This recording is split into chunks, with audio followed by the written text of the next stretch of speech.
মাওয়াদ্দাতা feel কুরবা।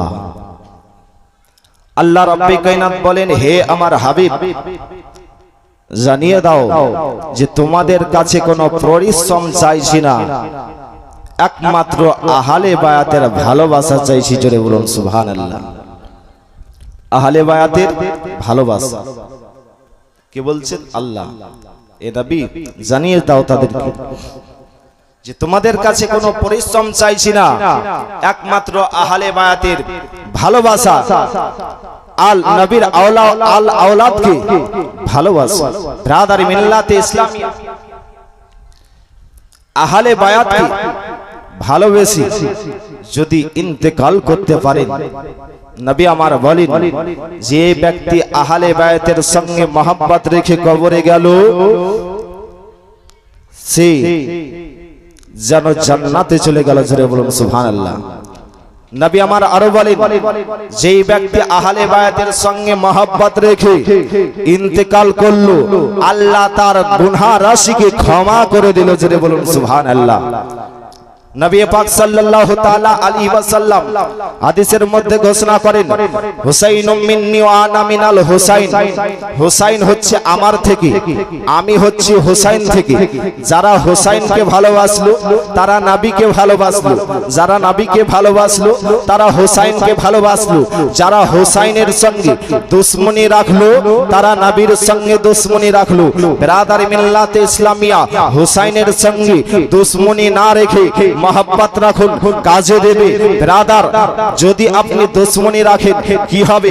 মালিক বিন উরওয়া কি করেছিল? ইমামে হুসাইন রাদিয়াল্লাহু তাআলা আনহু রাত্রি বেলায় আলো জ্বালিয়েছিলেন, অন্ধকার ছিল, গর্ত খনন করে আলো জ্বালিয়েছিলেন। মালিক বিন উরওয়া আসার পরে বলতে আছে, এ ইমামে হুসাইন, তুমি জাহান্নামে যাওয়ার আগে দুনিয়াতে জাহান্নামের আগুন ধরাই দিয়েছো। নাউজুবিল্লাহ। কথাটা ঠিক বলেছিল না পাক্কা বেঠিক বলেছিল? পাক্কা বেঠিক বলেছে। ইমামে হুসাইন যখন এই কথা শুনলেন যে আমাকে বলছো যে জাহান্নামে যাওয়ার আগে দুনিয়াতেই জাহান্নামের আগুন ধরিয়ে দিয়েছো, ব্রাদার, যিনি জান্নাতি যুবকদের সরদার, তিনাকে এই কথা ইমামে হুসাইন দুই হাত তুললেন, আল্লাহর দরবারে দোয়া করতে আছেন, আল্লাহ এই ব্যক্তিকে, মালিক বিন উরওয়াকে দুনিয়ার বুকে জাহান্নামের দুনিয়ার বুকে আগুনে জ্বালিয়ে তাকে পুড়িয়ে মেরে দাও। ব্রাদার মিল্লাতে ইসলামিয়া ইমামে হুসাইন যেমন আপনার দোয়া করলেন, সঙ্গে সঙ্গে মালিক বিন উরওয়া ওই গর্তের মধ্যে, আগুনের মধ্যে পড়ে গিয়ে দাও দাও করে জ্বলতে জ্বলতে যেন সেই ব্যক্তি শেষ হয়ে গেল। ব্রাদার, যেই ব্যক্তি ইমামে হুসাইনের সঙ্গে দুশমনি রাখবে এই দুনিয়াতে বরবাদ হয়ে যাবে। আরেকজন ব্যক্তি এসে বলছে, ইমামে হুসাইন, তোমার আবার নবীর সঙ্গে কি সম্পর্ক? ইমামে হুসাইন দোয়া করলেন, এই ব্যক্তিকে শাস্তি দাও। ওই ব্যক্তিকে 2 নম্বর লেগে গেছে, জঙ্গলের মধ্যে পায়খানা করতে গিয়েছে। ব্রাদারি মিল্লাতে ইসলামিয়া পায়খানা করতে বসেছে, একটা বিচ্ছুতে কামড় মেরে ওই ব্যক্তি যেন ওই জায়গাতেও শেষ হয়ে গিয়েছে। ব্রাদারি মিল্লাতে ইসলামিয়া বাপজি ভাইরা বলবো, ইমামে হুসাইনের সঙ্গে মহব্বত রাখুন, নবীর আল আওলাদের সঙ্গে মহব্বত রাখুন।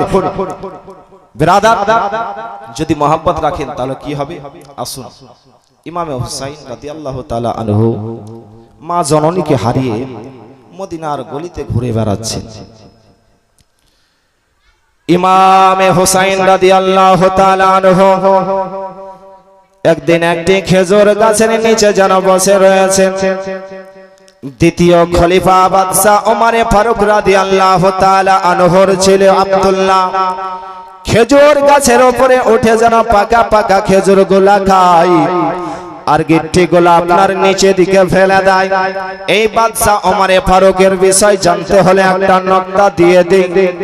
তার নবী মুস্তাফা সাল্লাল্লাহু তাআলা আলাইহি ওয়াসাল্লাম হযরত আয়েশা সিদ্দিকা রাদিয়াল্লাহু তাআলা আনহার কোলে যেন মাথা দিয়ে আরাম করতেছিলেন।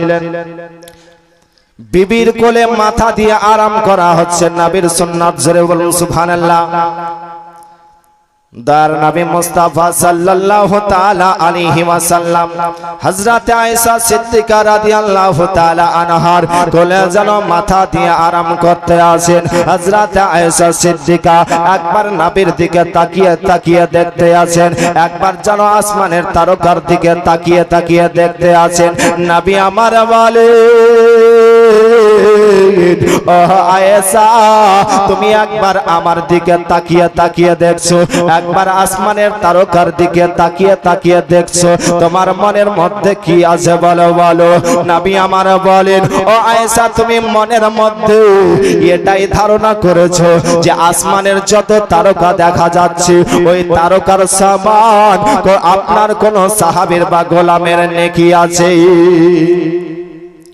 হযরত আয়েশা সিদ্দিকা রাদিয়াল্লাহু তাআলা আনহা বলতে আছেন, সাদাক্তা ইয়া রাসূলুল্লাহ, সত্য বলেছেন নবী গো, ওই আসমানের মধ্যে তারকা দেখা যাচ্ছে, ওই তারকার সমান কি আপনার কোন গোলামের বা সাহাবীর নেকি আছে? নবী আমার বলে, আয়েশা লিখো, ওই আসমানের মধ্যে যত তারকা দেখতে পাচ্ছ ওই তারকার সমান যদি কাউরির নেকি থাকে তো আমার ওমরে ফারুকের রয়েছে। জোরে বলুন, বাদশা ওমরে ফারুকের রয়েছে। হযরত আয়েশা সিদ্দিকা রাদিয়াল্লাহু তাআলা আনহার মনটা যেন কেমন হয়ে গেল। নবী আমার বলেন, আয়েশা, তুমি এবার মনের মধ্যে এটাই ধারণা করেছো আমার আব্বা প্রথম সাহাবী হযরত আবু বকর সিদ্দিক রাদিয়াল্লাহু তাআলা আনহুর তাহলে নেকি কোথায় গেল? আয়েশা, তুমি এটাই ধারণা করেছো। হযরত আয়েশা সিদ্দিকা রাদিয়াল্লাহু তাআলা আনহা বলেন, সাদাক্তা ইয়া রাসূলুল্লাহ, সত্যবাদী নবী, সত্য বলেছেন, আমার আব্বার নেকি তাহলে কোথায় গেল? নবী আমার বলেন, আয়েশা শোনো শোনো, হযরত ওমর ফারুক রাদিয়াল্লাহু তাআলা আনহুর সমস্ত নেকি এক জায়গাতে তুমি করো, এক পাল্লায় চাপিয়ে দাও, আর হযরত আবু বকর সিদ্দিক রাদিয়াল্লাহু তাআলা আনহুর একটা নেকি অপর পাল্লায় চড়িয়ে দাও। হযরত আবু বকর সিদ্দিক রাদিয়াল্লাহু তাআলা আনহুর নেকির পাল্লা যেন ভারী হয়ে যায়। জোরে বলুন সুবহানাল্লাহ। এই বাদশা ওমরে ফারুক রাদিয়াল্লাহু তাআলা আনহু যখন খলিফাতুল মসনদে বসেছিলেন তখন গ্রামে গ্রামে কি করতেন? পাহারা দিতেন। মুরিদগণকে নিয়ে, ভক্তদেরকে নিয়ে রাত্রি বেলায় পাহারাদার করে বেড়াতেন। একটা বাড়িতে মা আর বেটিতে ঝগড়া করছে।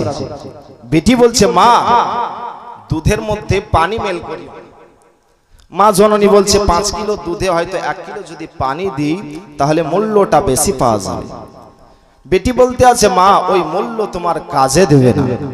মা জননী বলতে আছেন, বেটি জোরে কথা বলিও না, বাচ্চা ওমরে ফারুক যদি শুনে নেয় তাহলে আমাদের উপরে বড় বিচার করে দেবে।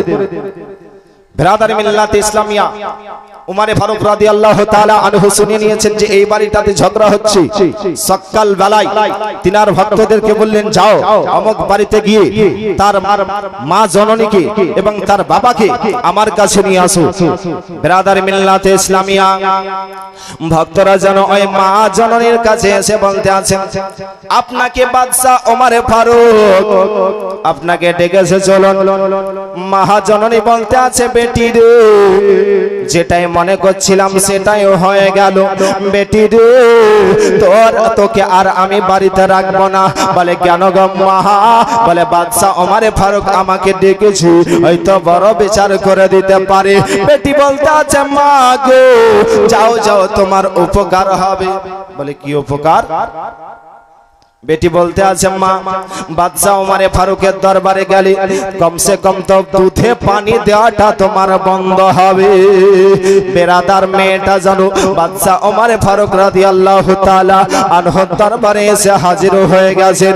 বাদশা ওমরে ফারুক বলতে আছেন, তোমার মেয়ের সঙ্গে আমার বিবাহ দেব। মেয়েটা বলতে আছেন, হুজুর গো, লজ্জায় ফেলিয়েন না, আর আমি কোনদিন দুধে পানি মেল করব না, আর কোনদিন আমি দুধে পানি দেব না। বলতে আছে, তুমি দুধে পানি দাও চাহে না দাও? তোমার মেয়েটাকে আমার পছন্দ হয়েছে, এইরকম আমি সৎ মেয়ে খুঁজছিলাম, এরকম সৎ মেয়ে খুঁজছিলাম। ব্রাদার, আজকাল বাড়িতে দেখা যায় মা যদি ভালো হয় তো বেটি অন্যরকম, বেটি যদি ভালো হয় তো মা অন্যরকম। ব্রাদার মিল্লাতে ইসলামিয়া বাদশা ওমর ফারুক রাদিয়াল্লাহু তাআলা আনহুর ছেলে আব্দুল্লাহ খেজুর গাছের উপরে পাকা পাকা খেজুর খায়, গিট্টিগুলা নিচে ফেলে দেয়, পচা পচা খেজুরগুলা নিচে দিকে ফেলে দেয়, ইমামে হুসাইনের উপরে পড়ে। ইমামে হুসাইন বলে, কে রে গোলামের বেটা? গোলাম, আমার গোলাম। বাদশার বেটাকে যদি গোলাম বলা হয় তার রাগ হবে না? হবে না? উমারে ফারুক রাদিয়াল্লাহু তাআলা আনহুর ছেলে বলছে, হুসাইন তুমি আমাকে গোলাম বললে? বলে নাম, নাম মানে হচ্ছে হ্যাঁ। বেরাদার, উমারে ফারুক রাদিয়াল্লাহু তাআলা আনহুর ছেলে আব্দুল্লাহ গাছ থেকে নামলো, নামার পরে আব্বা জানের কাছে চলে আসলেন। আব্বা জানের কাছে আসার পরে বলতে আছেন, আব্বা গো, ইমামে হুসাইন আমাকে গোলাম বলেছে। বলে, বেটার এই কথাটা লিখিত দিয়েছে না মৌখিক বলেছে? বলে মৌখিক বলেছে। বলে যাও লিখিত নিয়ে আসো, আর ইমামে হুসাইনের বিচার করব। বাদশা ওমর ফারুকের ছেলে আব্দুল্লাহ যেন ইমামে হুসাইনের কাছে আসলেন। বলে, ইমামে হুসাইন তুমি যে আমাকে গোলাম বলেছো, এটা তুমি লিখিত করে দাও। বলে দাও, খাতা কলম দাও। খাতা কলম দেওয়া হলো। ইমামে হুসাইন যেন লিখলেন আমার গোলাম, আমার নবীর গোলাম, লিখে দিলেন। তিনি যেন তিনার আব্বার কাছে নিয়ে চলে আসলেন, বাদশা ওমর ফারুকের কাছে নিয়ে আসলেন। বাদশা ওমর ফারুক বেলালকে বলল, বেলাল গোটা মদিনাতে এলান করে দাও, ইমামে হুসাইনের যেন বিচার করা হবে। গোটা মদিনাতে এলান করে দেওয়া হলো, ইমামে হুসাইনের যেন বিচার করা হবে। গোটা মদিনার মানুষ বলতে আছে, কে এমন দুনিয়াতে জন্মেছে রে ইমামে হুসাইনের বিচার করনে ওয়ালাকে জন্মেছে। বেরাদার, এলান করে দেওয়া হলো, 3 তারিখ ঠিক করা হলো। এবার বাদশা ওমর ফারুকের ছেলে আব্দুল্লাহ যেন তিনার আব্বা জানের দিকে তাকিয়ে তাকিয়ে দেখছেন। বলে, আব্বা গো, ইমামে হুসাইন কখন আসবে? বলে, ইমামে হুসাইন কি খবর দেওয়া হয়েছে, অবশ্যই এই জায়গাতে হাজির হবে। বেরাদার, বাদশা ওমর ফারুক রাস্তা দেখছেন যে ইমামে হুসাইন কখন আসবে। ওমর ফারুকের ছেলে আব্দুল্লাহ তিনার আব্বার দিকে তাকিয়ে তাকিয়ে দেখতে আছেন। বেরাদার, ইতিমধ্যে যেন আমার ইমামে হুসাইন তিনি এক পা করে বাদশা ওমর ফারুকের দরবারে এসে হাজির হয়ে গেলেন। ইমামে হুসাইন যখনই আপনার বাদশা ওমর ফারুকের দরবারে এসে হাজির হয়েছে, বাদশা ওমর ফারুক ইমামে হুসাইনের হাত দুটাকে ধরে একটা চুম্মা দিয়ে দিয়েছে। জোরে বলুন, ইমামে হুসাইনের হাতে একটা চুম্মা দিয়ে দিয়েছেন। বেরাদার মিল্লাতে ইসলামিয়া, চুম্মা দেওয়ার পরে ইমামে হুসাইনকে গদিতে বসিয়ে দিলেন। আব্দুল্লাহ বলতে আছেন, আব্বা আপনি বিচার করবেন ইমামে হুসাইনের, আর আসামিকে আপনি এই গদিতে বসিয়ে দিলেন, হচ্ছে তো কি হচ্ছে এটা? ওমর ফারুক রাদিয়াল্লাহু তাআলা আনহু বলতে আছেন, বেটা তুমি বুঝবে না, যারা নবীর ঘরের নাতি হয় তাদের সম্মান অনেক উঁচু হয়। বেরাদার, বাদশা ওমর ফারুক বলতে আছেন, হুজুর গো, আপনি যে খাতার মধ্যে লিখে দিয়েছেন যে আমার গোলাম আমার নবীর গোলাম, এর একটু তাহানিটা জানিয়ে দিন, এর মানেটা একটু বলে দিন। ইমামে হুসাইন রাদিয়াল্লাহু তাআলা আনহু বলতে আছেন, ওহ মদিনার মানুষেরা, তোমরা গাওয়া থাকো গো, তোমরা সাক্ষী থেকে যাও, আমি এই খাতার মধ্যে লিখে দিয়েছি আমার গোলাম আর আমার গোলাম যারা হয় তারা নবীর গোলাম হয়ে যায়, তার যারা ইমামে হুসাইনের গোলাম হয়ে যায় তাদের জন্য জান্নাতের রাস্তা পরিষ্কার হয়ে যায়। বাদশা ওমর ফারুক বলতে আছেন, ও বেটা, তোমার আগে যদি আমার ইন্তেকাল হয়ে যায় রে বেটা, এটাকে কপি করে নিয়ে আমার কাফনের মধ্যে ভরে দিও রে বেটা। ইমাম হাসান ও হুসাইন যে লেখাটা হুসাইন যেটা লিখে দিয়েছে ওইটাকে কপি করে আমার কাফনের মধ্যে ভরে দিও। কবরে যখন আমাকে সওয়াল করবে আমি এই কপিটা দেখিয়ে দেব। যারা ইমাম হুসাইনের গোলাম হয়ে যায় তাদের জন্য জান্নাতে জায়গা হয়। জোরে বলো। যারা ইমামে হুসাইনের গোলাম হয় তাদের জন্য জান্নাতের রাস্তা পরিষ্কার হয়ে যায়। বাপজি ভাইরা বলবো ইমামে হুসাইনের গোলাম হয়ে যান, ইমামে হুসাইনকে ভালোবাসার চেষ্টা করুন। ইমাম হাসান ও হুসাইন দুই ভাই মসজিদে নববীতে উজু করে বসে আছে, আর তিনি একটা মানুষের উজু করা দেখছেন। ব্রাদার, যদি আমার পীর মুর্শিদ সৈয়দ শাহ মাসুদ আহমদ কালিমি চিশতির তিনি যদি আমার উজু করা দেখে তাহলে আমাকে ভয় লাগবে, ভয় লাগবে কি হয়তো কোন জায়গায় হয়তো ভুল হয়ে যেতে পারে, হয়তো ভুল ধরে নিতে পারে। ব্রাদার, ইমামে হুসাইন তিনারা উজু করা দেখছেন। ওই মানুষটা যখন উজু করে আসলো, আসার পরে বলতে আছেন চাচা আপনি যে উজু করলেন তো মনে হচ্ছে আমাদের উজুর মধ্যে ভুল হয়ে গেছে। নারে তাকবীর, নারে তাকবীর, নারে রিসালাত, নারে রিসালাত, নারে হায়দারি, নারে হায়দারি, নারে গৌস, नारे ख्वाजा, नारे ख्वाजा। दुल्हा मियाँ का दामन, मसरूर मियाँ का दामन, मसऊद मियाँ का दामन, मसऊद मियाँ का दामन। नारे तकबीर, नारे रिसालत। এই দেখেন বক্তা সাহেব হাজির হয়ে গেছে, মানে আমার বক্তব্য শেষ। ব্রাদার, তো বলতেছিলাম ইমাম হাসান হুসাইন ওযু করে বসে আছেন, মানুষটা ওযু করা দেখতে আছে। যখন ওযু করা হলো বলতে আছেন চাচা গো আপনি যে ওযু করলেন তার মধ্যে মনে হচ্ছে একটু অন্যরকম। আমাদের হয়তো ওযুর মধ্যে ভুল হয়ে গেছে, আমরা দুই ভাইয়ের মধ্যে একজন আমরা ওযু করছি। মানুষটা বলতে আছেন শোনো গো, সারা বিশ্বের মানুষের ভুল হতে পারে কিন্তু তোমাদের কখনো ভুল হতে পারে না। তোমাদের বাড়িতে হাকিকাত তৈরি হয়, তোমাদের ঘর থেকে শরিয়াত তৈরি হয়, তোমাদের ঘর থেকে মারেফাত তৈরি হয়। তোমাদের ঘরে যিনি মাথার ছাতা তিনার কবরে আল্লাহর কোরআন যেন নাজিল হয়। তোমাদের কখনো ভুল হতে পারে না। ইমাম হাসান হুসাইন বললেন চাচা গো তবু একবার আমরা ওযু করছি, একজন যেন ওযু করলেন, ওযু করা হলো না। মানবটা যেন বলতে আছেন ও হুসাইন আমারই ওযুর মধ্যে ভুল হয়ে গিয়েছিল। হুসাইন আমারই ওযুর মধ্যে ভুল হয়ে গেছে। ব্রাদার, আমার ইমাম হাসান হুসাইন মানবটাকে শিক্ষা দিলেন না শিক্ষা নিলেন? শিক্ষা দিলেন। আজকাল যদি উজু করতে গিয়ে আপনার হয়তো গুড্ডাটা যদি না ভিজে তো বলছে কিভাবে, বলছে এই কিভাবে উজু করলা, তোমার যে গুড্ডাই ভিজেনি। ওই রকম মানুষ যদি হয়তো বলবে ভিজেনি তো ভিজেই নি। ব্রাদার, যদি বলেন যে চাচা আপনার গুড্ডাটা ভিজেনি, তখন বলবে কই বাপ, কই বাপ।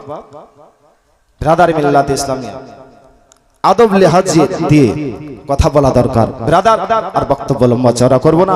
এই দেখেন বক্তা সাহেব হাজির হয়ে গেছেন। দুই একটি ছন্দ ইমাম হাসান হুসাইনের শানে পড়ে আমার বক্তব্য সমাপ্ত করব। একবার মহব্বতে বলুন সুবহানাল্লাহ, মহব্বতে বলুন ইয়া রাসূলুল্লাহ।